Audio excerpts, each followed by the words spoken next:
Méditation. Méditation, pourquoi? On est Covid-19, et puis si mon sous autant aux zonga, aux attendre, à réfléchir, et même à cambier mboka, à cambier monde entier. Nous avons adapter le mode de gestion et, par rapport à cette réalité. Maintenant, et si quand on réfléchir face à Covid-19,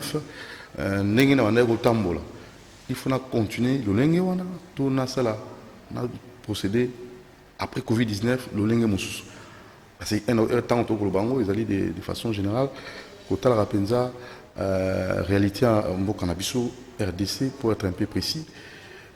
Qu'est-ce qui bloque bon décollage en Bokanabissou?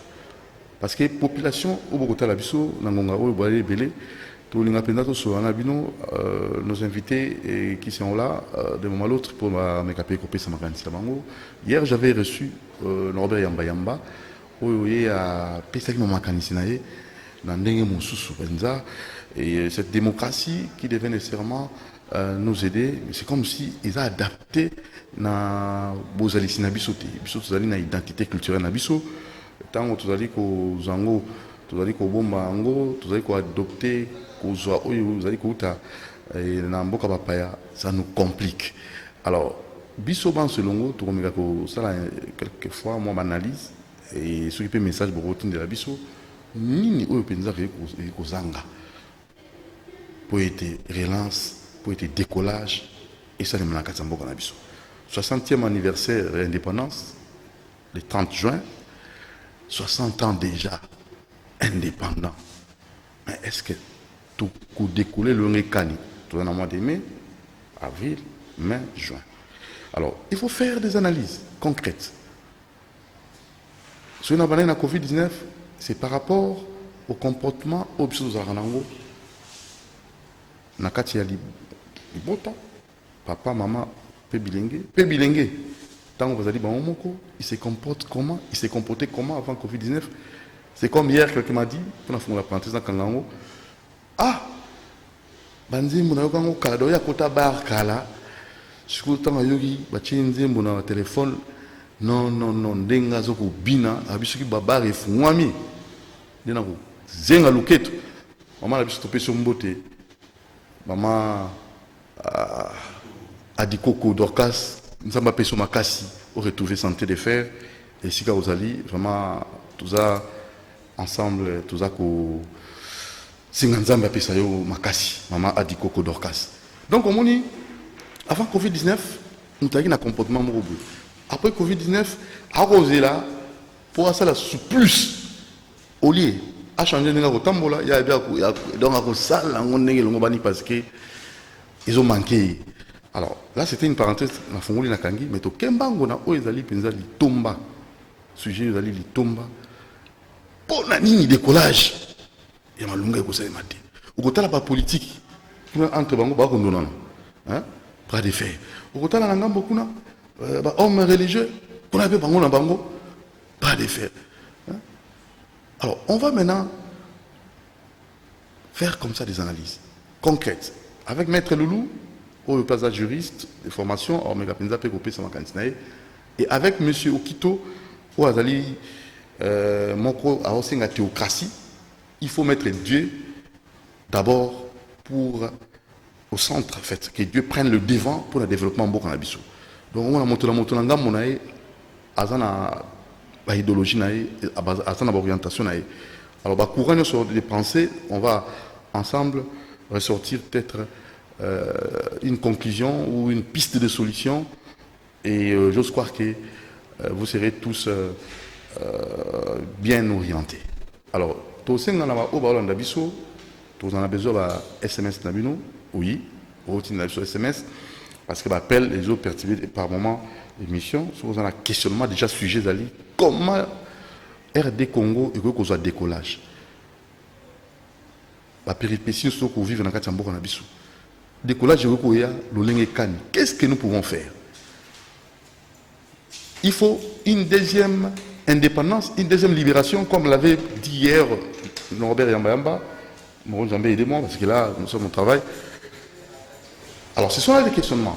Maître Loulou est déjà là, donc le temps, tout est embaillé, et comment rapidement, au dit SMS, donc autant sans problème. Alors là, c'est notre invité, avec un bouchon terrible. Maître Loulou, bon. Malamou, merci na invitation encore une fois. Vraiment, bouchon moko ils a dit les lots, tu éviter ceux qui déconfirmer s'il déjà ou bien nini, tu éviter bouchon moko na ibsayo, naza obligé na tika, naza qui obligé. Merci na longo pour geste barrière. Naza qui obligé na tika voiture kuna na zo moto pour na rejoindre et surtout que na beki uzaika yo moko na plateau. Vraiment je m'excuse pour na retard. Bon maître Loulou, on a kambo tout comme tout na. N'est tout ça là, nous avons un absurde. Au total, pas de faits politiques, pas de santé, pas nous, autour de l'ensemble, autour de l'ensemble, tout comme on a besoin de sortir à Malumati. Covid-19, oui, c'est bien bon, c'est mondial, mais c'était même avant Covid-19. Qu'est-ce que nous pouvons faire? Tout qu'on les canaliser la nuit pour nous. Les temps de jeunes, ils ont déjà 60 ans, 60e anniversaire. Beaucoup on a vu sur la section souveraineté nationale. Alors, puis sur le lot, on a 60 ans. Tout comme d'avoir papa. Qu'est-ce que nous pouvons faire pour tout ça décollage de malade? Hier, nous avons dit ici, il y a une démocratie, les gens pour s'adapter à la bisexualité. Identité culturelle, il y a un blocage. Et il faut voir les choses autrement. Ça, c'était selon Yamba Norbert. Alors, vous, en tant que juriste, mais vous aurez une casquette de la population, aux observateurs, au commun. Nous sommes 15 ans, nous sommes rouge, maintenant rouge. Bah, indicateur est vraiment rouge. C'est grave. Bah, mine monsieur comment pété. Bah, mine est pété. Ouais.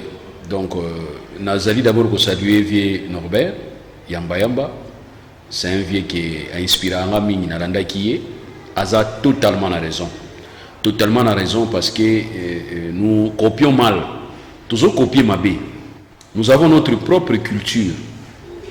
Parce que mon état on zamba sala qui atika ki mutuna bisika na ina ba continent eh. Tout temps na histoire auto benga ki pénétration européenne. Donc pour dire que quand les européens ba eko côte en Afrique, c'est que au départ bazala quitté.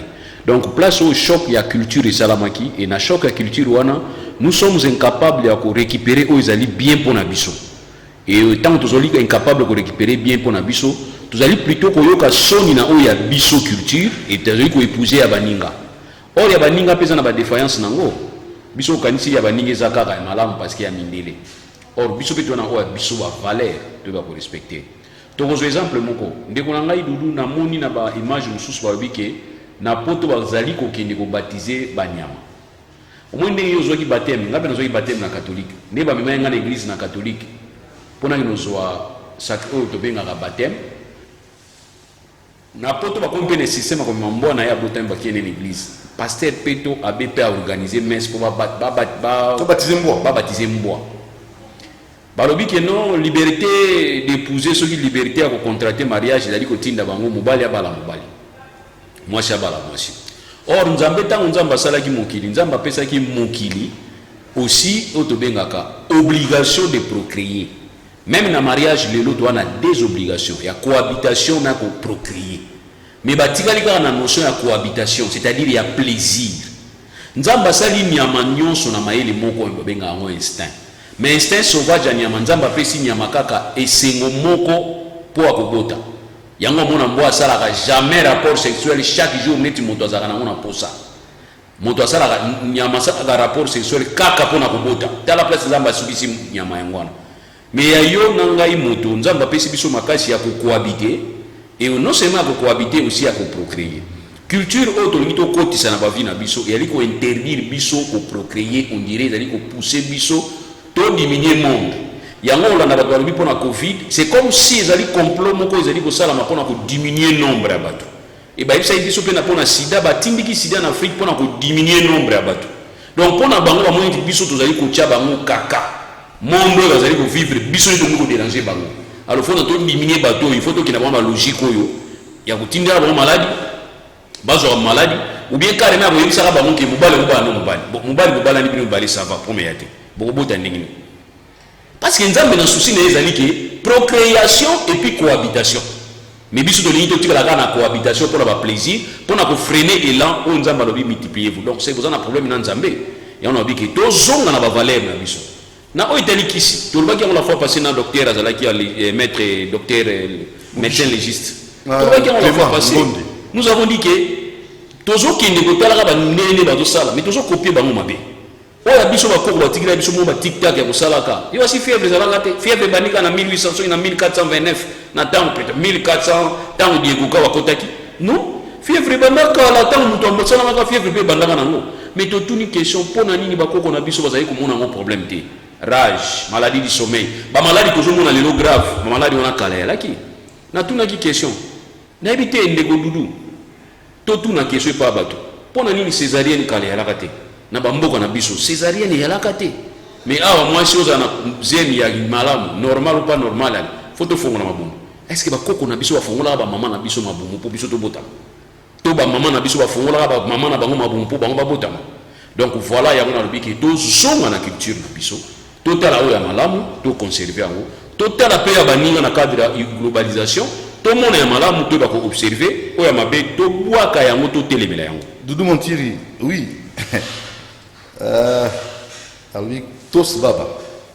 On a comme on a pays et qu'on décoller té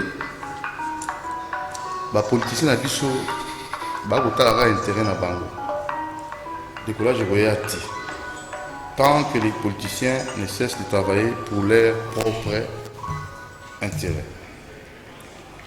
Décollage au sein manini de quoi le but que ça amati parce que la kati na biso moto na égoïsme bongai boleki kati na biso bongai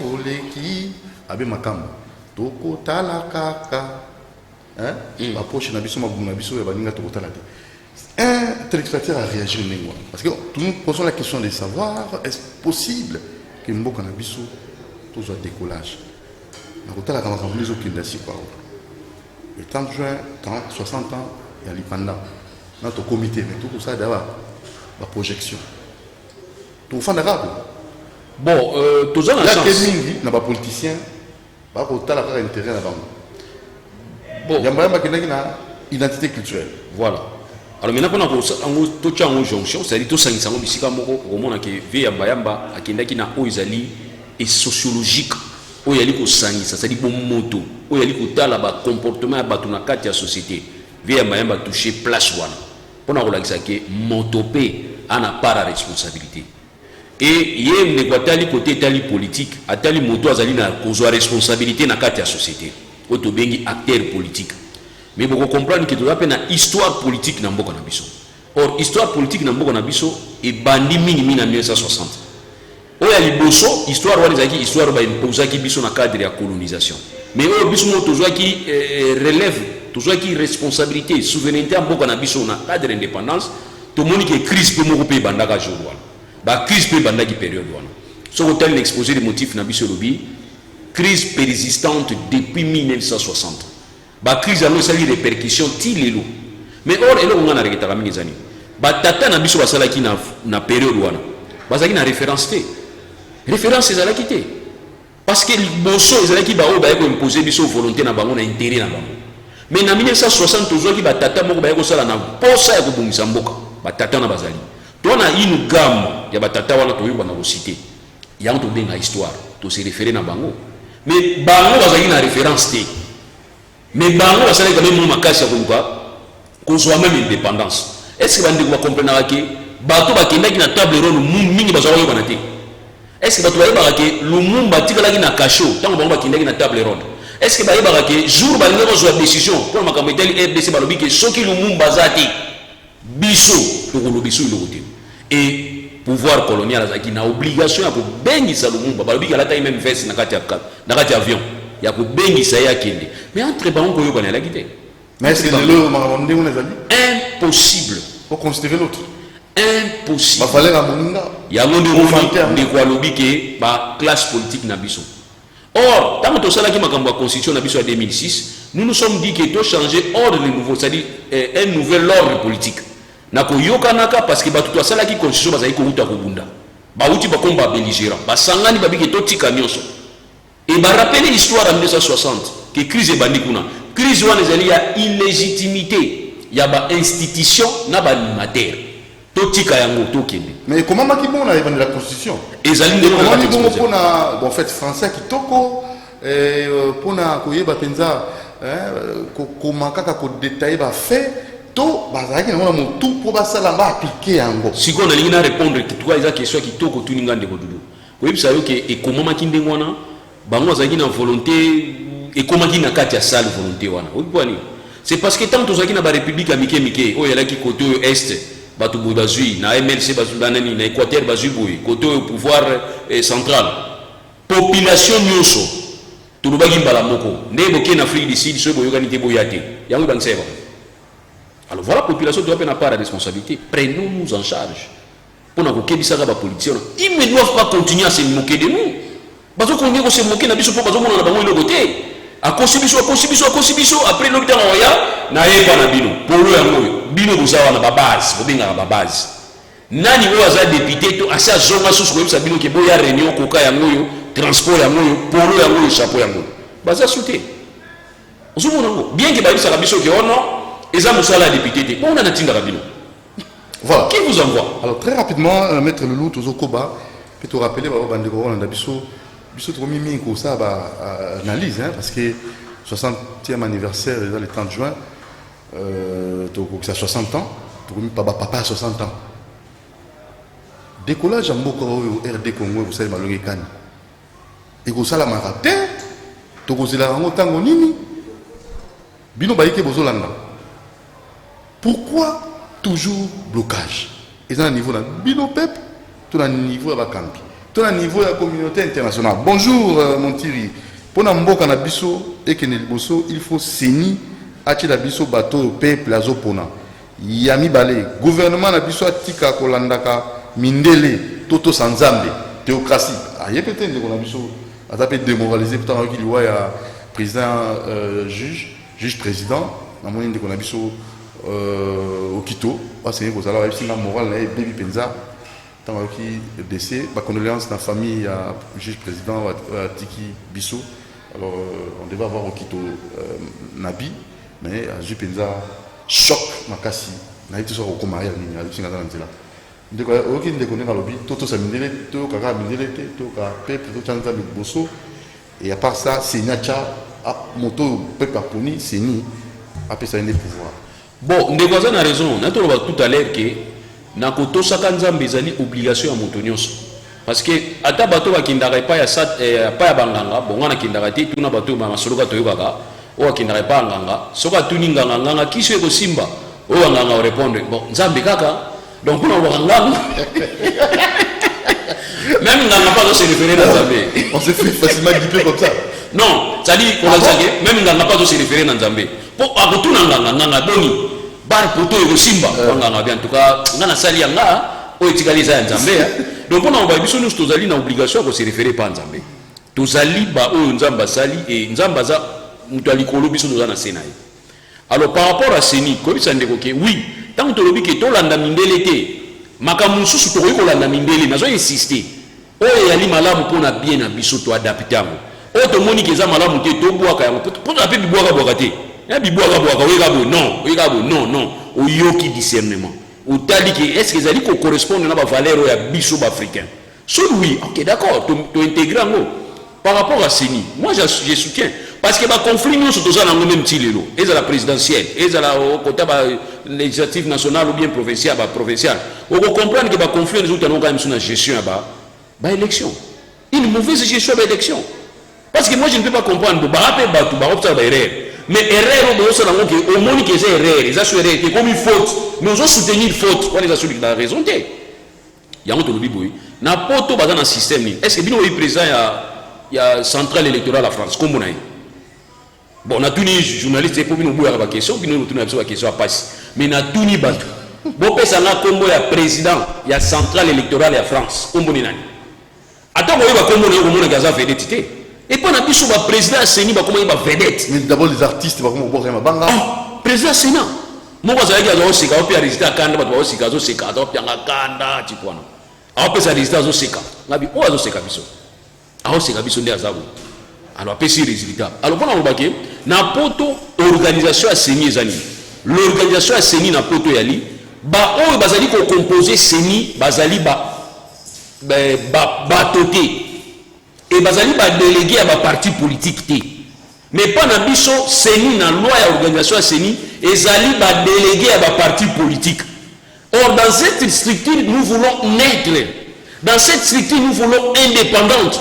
On ne peut pas envoyer les fanatiques. Vous prenez la composition à Séni Nengezana wana na question na obosana 9 personnes déléguées à majorité présidentielle, 6 personnes déléguées à l'opposant, 3 personnes délégation à société civile. On se comprend la composition à Séni Nabiso, yango wana. Alors si on a ici 9 personnes, il y a majorité présidentielle, bakotin da bato babeta kambunda na ba parti politique. On les batin da ba expert, o bazali ko yeko la statistique, ko yeko la ba organisation d'élection, ba jo ba formation, o bazali to benga ite ba nani bato bakalaka. Bakotin da bato babeta kambunda. C'était sur mon lelo to on a problème même na ba mise en place na ba entreprise publique. Les lois débat bazo sala ya 60% na majorité et 35% na cash. Débat bazana ngwana. Vous comprenez débat bazana ngwana? Débat bazana ngwana. Alors pour nous tout simplement nous allons envoyer nos fanatiques les Séni. Tant on dit fanatique nous na Séni. Bino be niveau za indépendant, à l'indépendant de ni. Na poto organisation Séni zabo. Bazana conseil supérieur ya magistrature. Balobi que non président un conseil supérieur T. Conseil supérieur à magistrature. Azana katia Séni. Azana katia Séni. Bazana conseiller supérieur à audiovisuel. Conseil supérieur audiovisuel, il est membre à Séni. J'insiste, ce n'est pas les individus, ce sont les associations. À telle en sorte que l'association Nakatikuna, ce n'est pas une seule personne qui va décider, mais c'est toute l'association où va jouer. Vous allez représenter l'association Nakatia Séni. Bangonde va besoin de décision. Na niveau magistrature ba ocha banani bazocha batata oya kala mun père musu basawa nande kuna ngani ba jino bon awa kana Congo aboli msanga pardon n'esprit mabete awa kana Congo na mona général à 18 ans général à 15 ans na États-Unis général koko so abeti suki bo suki longo suki a pembe donc père on a so PC cartographie to peso ke au côté la bobo bimela bobo père wana fandaka bo ya lemba général mais il faut battre la épée pour battre les biens mais abiso général à 17 ans général à 16 ans général à 12 ans. Si chez nous c'est comme ça. Mais na poto, ils ont battu dans temps expérience. Donc on a quand il y a conseil supérieur à la magistrature, on envoie Bambiaka. Ba vieux sur la monsieur Gabou, c'est droit à tangi le droit. Sur la monsieur Gabou, sur procédure, à sur procédure. Sur la pêche, ba vieux wana. Bazana quand il y a Séni. Alors, biso et pas na biso temps de tinda ba fanatique, ba bien délégué des partis politiques 9, majorité présidentielle. Délégué de l'opposition 6. Quand il y a délégué de l'opposition, nous avons 3 oppositions. Opposition parlementaire, opposition non parlementaire, na opposition de la rue. Désordre. C'est compliqué. Nabi Okito, Autokoma, Netobaki, nous avons la pour RDC et soit décollage. Si j'ai la monnaie, il y a un grand sujet. Tokenamo, le 30 juin. Parce que tu as 60 ans pour l'indépendance. Tu as 60 ans. Tu as fait un aboué, tu as fait un aboué. Lobi tu as fait un aboué, tu as fait un aboué, tu as fait un juge président et puis sur choc. C'est sur choc, mais au courant qu'il y a une émission, on a forcé Oya.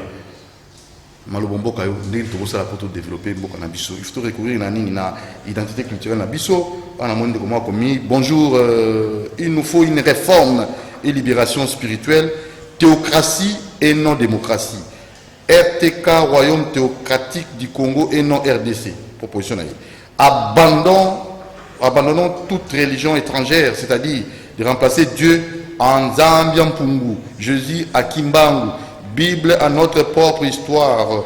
Changeons hymne national et constitution en mettant le vrai créateur de Kimbangu au centre de tout. Il y a beaucoup j'ai beaucoup de choses à vous dire, si possible. Invitez-moi à l'émission pour plus de précisions. C'est signé Notas, les combattants de Kimbangu. Votre réaction? En tout cas, SNGOP mingi na bande konanga nyoso bana Cosette. Bana Cosette, ça veut dire Congolais ex-Zaïre. Waniza ba moya nabi okito yimoko.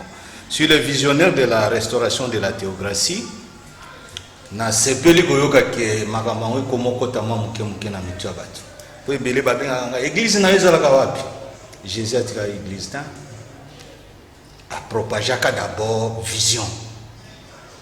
Nan église te bobenga te ki église na ezala wapi? Nan église te.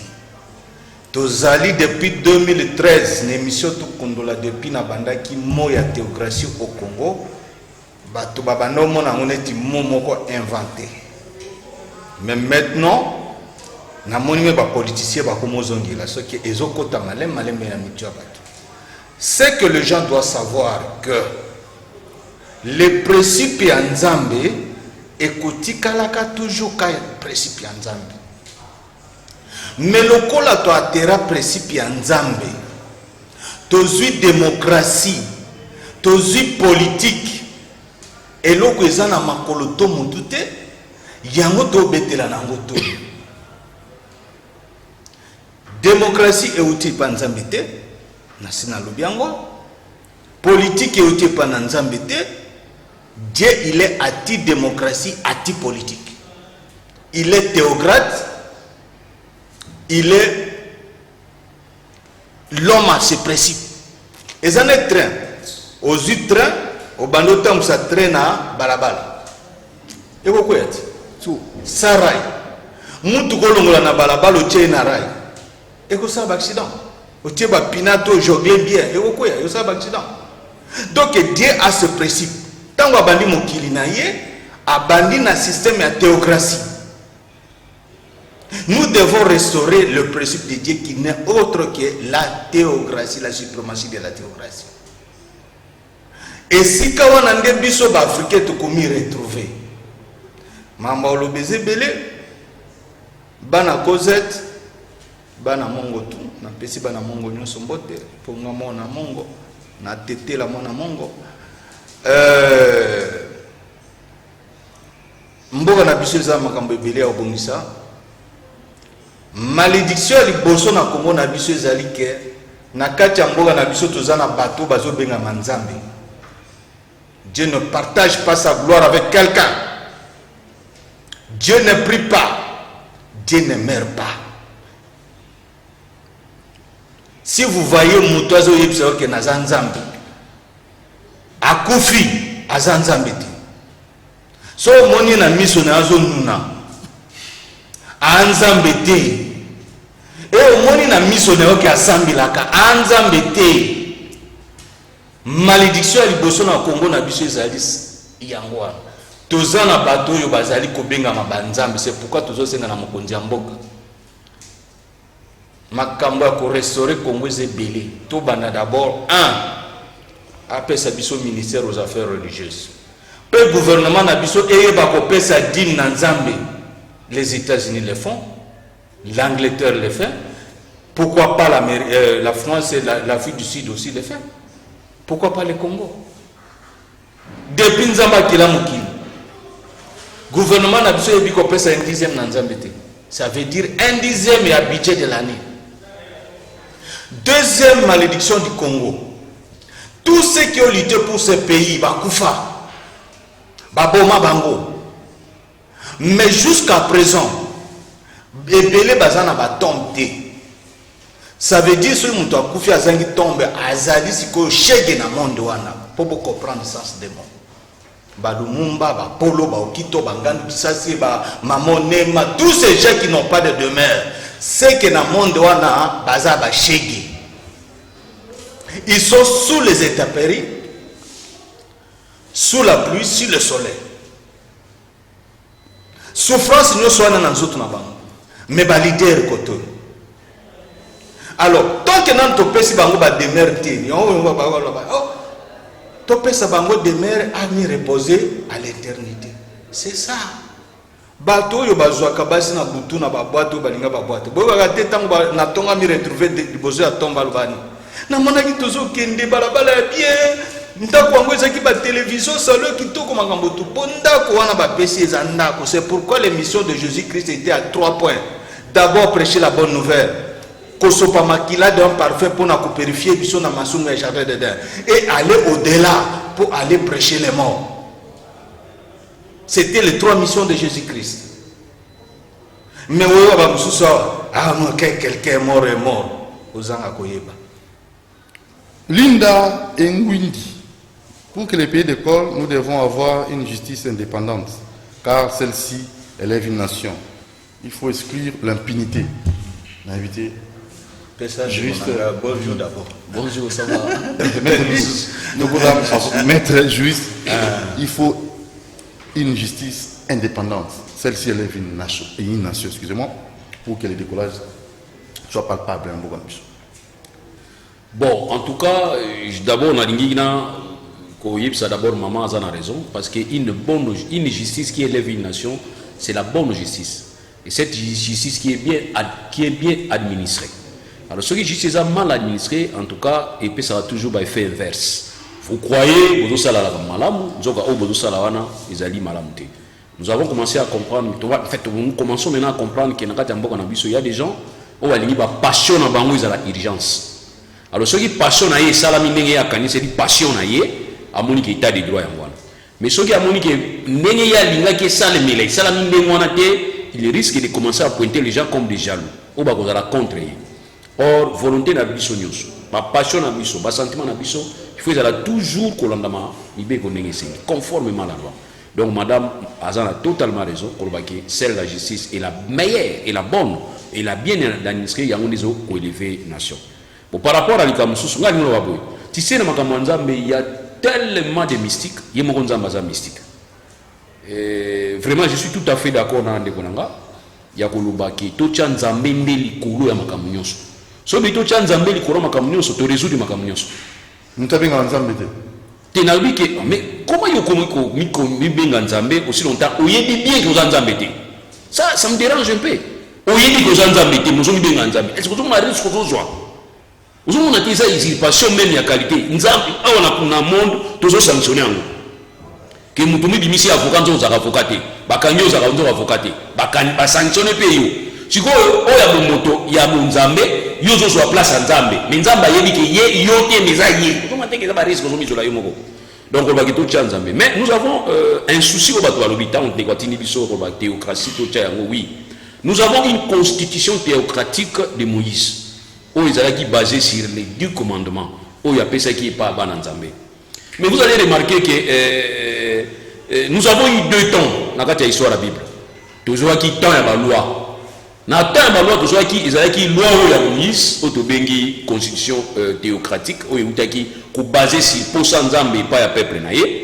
Et nous avons une nouvelle loi où il y a qui. Et c'est cette loi qui est venue parfaire. Raison pour laquelle vous avez baqué. Tant bakangi mwana mwasi wa salaki ekobo baye na epa ya Yesu batuni Yesu otala bango atuni to kangi ye na ekobo mais biso na loi na biso loi wa tosa les légions ils a loi o Moïse atikela bango biso na loi na biso moi ça bon il faut to bambe mabanga mais na kati ya loi wana epesa ki explication pour na ko arriver na sanction wana condition ezali ke moto oya monaki oto bengi témoin oculaire oya monaki liboso yenda bozwa libanga liboso ko bamba omuntu bazala mariage monsieur mariage coutumier no mutu alambi fo asani mais non allons so tchali tchacha na kati biso tu nzela moko yango nde loi ya Moïse Yesu atali bango oui c'était la loi de Moïse et c'était en application tant Yesu ayaki tant Yesu ayaki bango abike oui c'est votre loi mais na tuni bino question à moke nani kati na bino nana sali tsuke balobi na banganga nzambe bakindaki Yesu atigala eka na mwasi Jésus est venu parfaire ayako bongisa loi wana ezalaki nango mabongisi yango payer les impôts on paye les impôts l'obligation de payer les impôts d'ailleurs bato déjà une botte na bino alelo baza moins bien ya kala neti ba zaché azaki très mystique bato so yinaki bayako piéger balaki Yesu zwa tofuta Yesu ebisa bango et le niveau des années à César bozo c'est pas à César ou à César na suka ba disciple à Yesu ba tunier pesa biso le plus grand commandement Ils attendaient que Yesu azala na kati ya loi ya Moïse. Mais Yesu a bimi à sali 11e commandement. Alors bini bolingana. Bande konanga. On peut inventer tous les systèmes. Mais le seul système où ils allaient répondre à la volonté de Nzambe, système où bolingwe kozana na kati. Dudu soki olinginga na osaloma bete. Donc vous incitez soki nga na lingio na osaloma bete. Monde oyo bato balingani makasi. Yo linginga sans hypocrisie. Nga pe na lingio sans hypocrisie. Dudu. So na sisi musana waki avocat na ozala pasteur. Voilà na bango na mi pese pa Nzambe. Donc to pousser bato na kosala ka malamu. So nga na lingio na ngoma yo te. Ndenge ndeko lobi ke batombe ezaki pa bato. Franchement muto na kufaki na maladie. Ezala muto na kufaki na maladie. Ngai na lingaka muto wana. Est-ce que nous n'avons pas une loi pour protéger ba cadavre na mboka na biso? Est-ce que toujours appliquer loi wana? Quand vous sentez que papa de ngandi akufa, mais père wana biso ba continuer photo soit, to luka kora ngoza bisika nini po ba kunda ye dignement na ne ba kunda ka moto. Ende kunanga. Soki ngana sala bolingo wana. Au moins que loi o wana ezala ka kata libeko na biso. Mais nous avons appliqué en côté. Donc si nous avons bolingo na ko résoudre le problème wana. Donc ma ben nyonso to sala ngolelo ndeko nanga dudu ndeko nanga nagi c'est parce que bolingo ezala ngote. Voilà pourquoi na lobby nous avons raison, vous avez raison. Il y a que nous bakito tchanzambe likolo ya ba décision no sotokozwa to tchanzambe na kati ya centre ya système nyo sotokocha ya monde. Mais sachez, Dieu n'a pas l'amour. Là nous insister. Dieu n'a pas l'amour. Dieu n'a pas l'amour. Dieu est amour. Dieu est amour. Donc si vous comprenez comme dans le bisiko, en mettant Dieu na kati ya ba décision na biso, en mettant Dieu na kati ya système ya ko gérer mboka na biso, nous sentons tout simplement que ils ont bolingo liboso. Voilà. Très rapidement, Nabi Okito, le temps où yo kapé makanisi na yo, théocratie en applicabilité en il a né, on va procéder comme. Bon, procédure d'abord, Nazolo Baké, na 3 points, à l'objet 2. Troisième point, Oizako, ma malédiction na Kachamboga na biso, ezali restauration ya fosse ancestrale. Restauration ya fosse ancestrale. Parce que ezali na makambo ebelezwa na futur temps, ya ba mindele parce que science basali ba étude en Europe, dans 4 siècles d'ici, l'Europe ne sera plus habitable. Maintenant ba ko créer biso ba mbula ya lokuta po bango ba mata mingi n'espace. Ba maladie aussi la po bango ba ya kokuka kofanda na Afrique. C'est ça le plan on a lobaki ya Pirihima. Bazali na kati ya lobby wana comme état des Africains bazo côté na lobby ya Pirihima. Vous comprenez? Alors président de la République soka lingi biso na mboka oyo. Azwa chef coutumier azo sa transition actuellement. Oyo azali na vision ancestrale wana. Pourquoi pas azo yamba été? Ayantolo mona motauti wapi Madagascar 2 jours chef ayambie. Et boy na boy mais siko président national et alliance nationale waza légal. Tungu kisebe Wilibert pourquoi yambaka été? Pour tout restaurer force ancestrale na biso. Batone ba osaka na est wana. Na mabele na biso soki force ancestrale ba osaka na ngote ndenge zaka na kala. Ba osaka na mabele na biso te. Yo olobino nzete eswana na mabele. Vous comprenez? Oui. Nzete eswana na mabele. Ndeke aswana na nzete. Nde makamuto sa. Na komi nzete na komi mulai mabela simba kinga na komi kan na komi na institution na komi président de la République, premier ministre, député. Allez, longola mabele pembeni nanga. Et là, botia mabanga. Botia mabeton. Et là. Okaukate. ça c'est trop fort, hein? Alors, les chefs coutumiers, bango de bakolo mabele. Si qu'on a minute au moins même dernièrement congrès salamaki na maman Janine Kambabunda, même pas appel au chef coutumier. Même pas élection. Bazo senga siko ba chef coutumier ba usa ndeni. Sabidje. Ba usa ndeni. Bazo tika ba chef coutumier organisation na bango asbel bakolo mabele. Il faut ça l'institution. Tout le monde a des institutions, ils ont voté en budget. Pourquoi pas les chefs coutumiers? Bah aussi ça conflit coutumier ndeni. Bah retourner dans la province ndeni. Ndeni donc kutani ça va chef coutumier na bat na bango ya maele na toutes les républiques et poto koka ko restaurer force centrale. Toko sala ndeni. Voilà les choses qui bloquent ce pays. Le président de la République. Et l'autre Liboso, Yambana nous, Oyazali dans la légalité, tout y a conflit parce que ce n'est pas bon. Le ministère de l'Intérieur, depuis Ebanda, c'est plus de 20 ans maintenant, Yende Aza à la base. Il y a distriction, il y a corps chef coutumier. Oyabimi, Naza président, et besoin de tous les documents, Botiki Azoluba. Oyaye, Naza président Natisi, Azoluba. Oyaye, Nga président Natisi. Mais vous avez tous les documents. Oyabimi, Oyaza légalité. Bokangi, Botier na prison, Bamoussou, Baousalate. Si Botier budget, chef coutumier, Bakutana, Bakoya, Bangono, Bakutana, Baïnana, Kapete. Mais ministère de l'Intérieur, Nazo Kabola, chef coutumier. Donc, pour tous ceux qui ont beaucoup d'ambition, tout le d'abord, Batmoto Azalanzambete, après ça, le ministère aux affaires religieuses, votre budget, il y a affaires religieuses, comme ça s'est fait aux États-Unis. Depuis Mboki Banati, l'autre ça en Zambie est 10e. L'autre ça en église, il y a église. Mais le gouvernement doit aussi donner un 10e. Deux, Nalobaki, Bana martyr, Namboko. Au moins, dans le sens où on a sengagi que non. Na prolongement à cité Oasis parce qu'on a 62 maisons à premier lieu pour là-bas, martyr à première catégorie. Les lots de co-magistrat au Yakoufi. Ban naïba comme na côté na bisoti. Mais bande qu'on a biso basari na chancellerie d'ordre national. Au moins na bango so ibaye kaka, so ibatindi bango à titre posthume do moni babimi. On les paye sur ça. Pourquoi ils ne passent pas aux familles des martyrs? Tout le monde a bana Lumumba ba inventaka papa na grandeur à combat papa na bango ils ont droit na bango. Mais est-ce que héritage à famille à Lumumba on peut s'en na Paul Maurice? Est-ce qu'on peut s'en na famille Ngalo Kisasi lokola biso? Yango tozoko senga chef de l'État blocage spirituel les amenene. Benga biso ba toza na vision wana to la sonde une cérémonie ekosalima pour que to restaurer le système ancestral. De façon que mboka na biso ezonga mboka makasi bino bato ya chancellerie d'ordre national est-ce que kilasi botanga na mboka na bino boza ba martyrité? C'est grave ça. Alors vous n'étudiez pas sur ça. Alors, et quelle année votre travail? On vous paye pourquoi? Kaka titre posthume ndio moni ba. Alors pour te clore déjà on a invité mot de séparation pour continuer le débat vendredi dans Norbert Yambamba. Je ne sais pas si vous serez d'accord. Donc, vous avez mis ça tout. Le professeur Norbert Yambamba. Ndeko nanga Norbert Yambamba na linge mingi. D'ailleurs, nazoko senga ce qui gouvernement na biso et lingi penza, pas seulement les conseillers des chefs de l'État. Bazana musala. Mais il faut pas tout le monde lokola ba biso boy. O ezana kati nanga, o ezalo poso, eza enveloppe. Mais na kati nanga eza lettre moko eza na 3 pages. Ba paragraphe qui toko fort. Il faut tout partager na bato. Alors il faut montrer yamba yamba sur le plan historique, scientifique.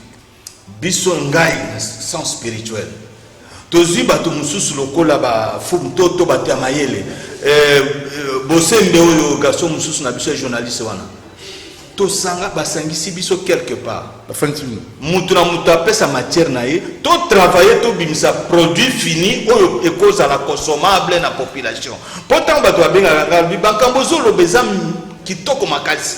Mais problème en est que makambo eza très haut likolo makasi. Pour bato ba comprendre ils ont senga to travailler pour ils ba matière brute, to travailler en to bimsa produit consommable na population na biso. Merci beaucoup. Alors, numéro de téléphone pour to kabona. Numéro de téléphone nga ezali na rosenga ndeko nango lenga koi na sengi mama tous les Congolais baza de bonne volonté pour to lingi to ça la conférence de presse moko otokolo bela makambo yo na mulai. OK. Alors to sengi moto nyoso aza na bonne volonté. Aïe Biso, tout ça la conférence pour makambo yo aussi dans l'émission à 60 minutes. Pas d'accord.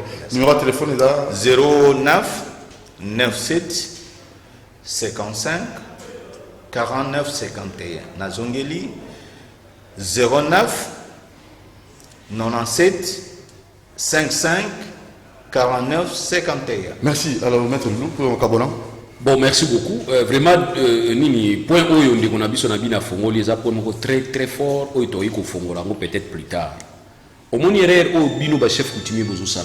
Eza bozo se comporter comme si loi numéro 08/16 du 7 octobre 2008 portant statut ba chef coutumier ezate. Nzoka loi wana ezali et Salamine en 2008. Donc je peux comprendre aujourd'hui que l'association de chef coutumier existait avant 2008. Aujourd'hui, l'association de chef coutumier existait sous des.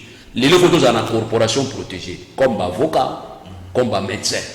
Si on t'a dit des autres, pas chef coutumier, tu n'as pas l'idée. Oh, biso parquet, alors s'intéresser à Kanga, aux fragrances, fragrance dans Kanye. Il y a tout le monde aujourd'hui, où ils ont sa statut à chef coutumier. Mais il y a des chefs coutumiers autoprogrammés. À partir d'aujourd'hui, comme chef coutumier. Nani basi bakanga, ami autoprogrammé chef coutumier, na Congo na biso. Alors, ceux qui bakanga yété, bamso bakanga té. Même donc voilà pourquoi nous disons les trois prétendants présidents. Baloi na bino, où ils allaient ça la chef coutumier, ils ont un statut wana. Bon, association, beaucoup de statut organique, parce que vous avez une loi organique, qui vous permet d'organiser Bino. Bon, ce n'est pas à l'État, à comme Bino, une structure organisée avec un statut spécial. On ne peut pas se prévaloir d'être un chef coutumier, sauf qu'on l'a dit, qui sont vous allez protéger dans l'État. Ils sont une association. Nous avons dossier mon compte de chef coutumier. Na place Mogogo. Na 4 province à Congo central. Association à Bango, association à Bango. Ils ont soutenu ma faussaire. Bon, aujourd'hui, c'est rien. Donc, on va se association à chef coutumier là-bas. Une association, moi je parle de l'association. Quand une association soutient les Français, moi je dis l'association n'existe plus. C'est un nom qui existe, mon frère. Voilà. Vous êtes un avocat pour votre information. Voilà. Ça n'existe plus. plus. Après 2008, cette association a valeur T. Il faut le reconnaître. C'est comme si vous savez que l'association des avocats, à part Baron, ordre national. Merci beaucoup, Maître Lou. Prochainement, le vendredi avec Norbert. Si Dieu nous prête vie. Merci, Nabio Kito. Courage. Merci Nandeko Nanga Ndeko Yamba Yamba na sepela na mingi. D'ailleurs na linga to kutane émission. Vendredi. Alors portez-vous bien, Doudou Montier vous aime beaucoup et toute l'équipe. Merci Karine Moronjambe, Alain Kabongo et Christian Banjolo, Romain Makonda.